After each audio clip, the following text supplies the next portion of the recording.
un devoir de mémoire et de respect vis-à-vis de vos ancêtres et vis-à-vis des Congolais en général. Je m'adresse à vous, Général Kabila.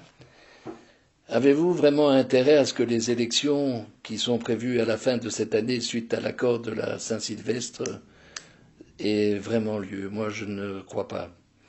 Je n'y crois pas du tout.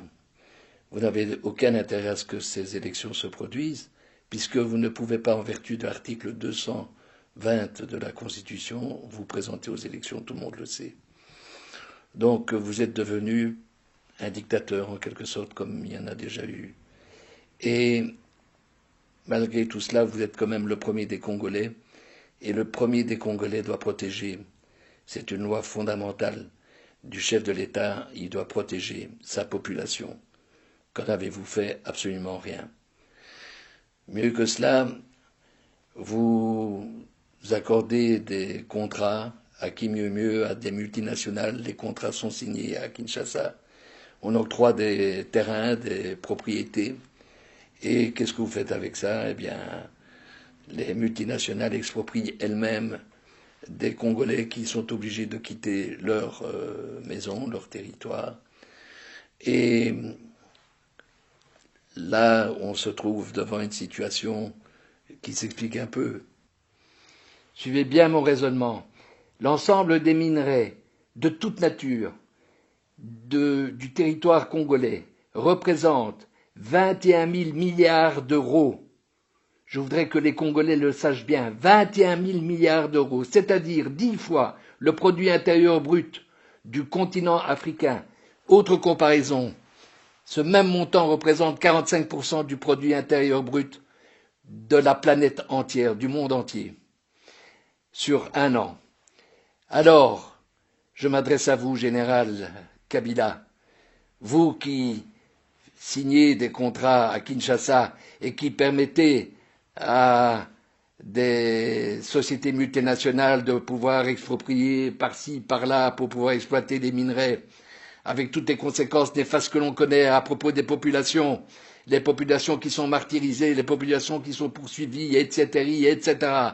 Bref, tout le malheur de la République démocratique du Congo, puisque c'est ainsi qu'il faut l'appeler, eh bien, vous avez une lourde responsabilité et je crois que vous devez avoir le courage, Général Kabila, le courage pour une fois dans votre vie de quitter les manettes du pouvoir. Je crois que c'est vraiment indispensable et salutaire pour le peuple congolais. Enfin, je vais terminer en vous disant combien j'ai un rêve. Et ce rêve, c'est, comme disait Martin Luther King, I have a dream. Et ce rêve rejoint en quelque sorte, pour paraphraser le général de Gaulle en août 1944 lors de la libération de Paris, ce rêve c'est République démocratique du Congo qui a été outragée, qui a été brûlée, qui a été martyrisée, mais République démocratique du Congo, enfin libérée. Je crois que c'est le vœu du peuple congolais tout entier. Je vous remercie, bien chers frères et sœurs congolais. Je vous remercie pour votre attention et sachez que je suis à vos côtés. Vive le Congo libre. Un fier pays Congo, pays de nos aïeux, soyons affiés, les Japonais très greniera.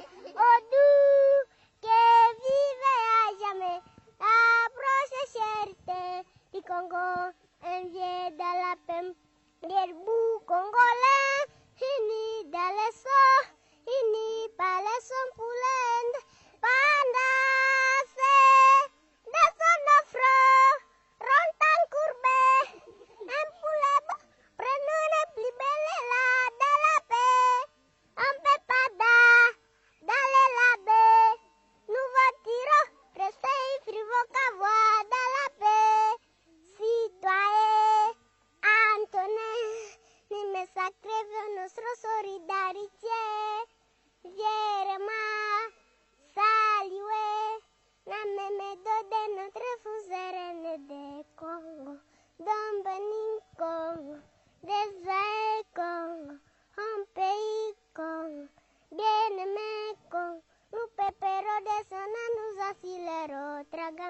Traseggerò non solo, trasese di tante joie, non sa che sale te mue, non sa che se li motre, se mue